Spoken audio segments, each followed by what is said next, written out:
এবং এই গণভোট অধিষ্ঠিত না হোক সেটাই আমরা চাই, আমরা দাবি করি। আজকে যারা প্রধানমন্ত্রী হবেন মনে করছেন বা স্বপ্ন দেখছেন তাদেরকে আমি হুঁশিয়ার করে দিতে চাই।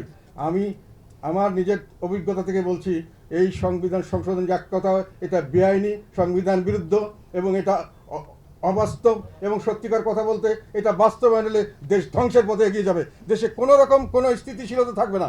একটি সরকার 3-4-5 দিনের মধ্যেই সরকার পরিবর্তন হবে, কোনো আইন সঠিকভাবে পাশ করতে পারবে না, কোনো এইভাবে কোনো দেশ চলতে পারবে না। যতক্ষণ পর্যন্ত আপনি একটা লোকের দায়িত্ব দিবেন, তাকে ক্ষমতা দিতে হবে।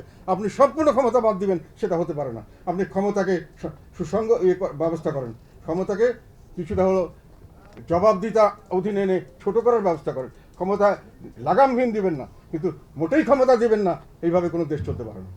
কাজেই আমরা মনে করি যে এই সংস্কারের বিরুদ্ধে আমাদের অবস্থান থাকবে। আমরা না ভোট দিব এবং আমরা জনগণকে না ভোট দেওয়ার জন্য উদ্বুদ্ধ করব, দেশের স্বার্থে, জনগণের স্বার্থে।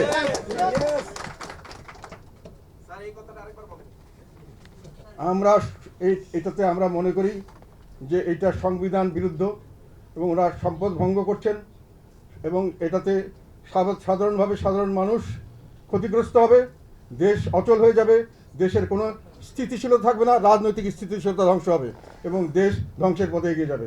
কাজে আমরা মনে করি দেশের স্বার্থে, জনগণের স্বার্থে এবং আইনের শাসনের স্বার্থে আমরা বিশ্বাস করি যে এই গণভোটকে আমাদের সকলকে প্রত্যাখ্যান করা উচিত, না ভোট দেওয়া উচিত এবং এই গণভোট অধিষ্ঠিত না হোক সেটাই আমরা চাই, আমরা দাবি করি। এবং আমি এটা চ্যালেঞ্জ করে বলতে পারি, আমি ডিবেট করতে পারি কারোর সঙ্গে, যে এখানে কতগুলি বিষয় করা হয়ে জানা হয়েছে এবং যে প্রক্রিয়া করা হয়েছে এটা অবাস্তব একটা প্রক্রিয়া। এই প্রক্রিয়ায় কখনোই জনগণের মতামত সঠিকভাবে আসা সম্ভবপর নয়।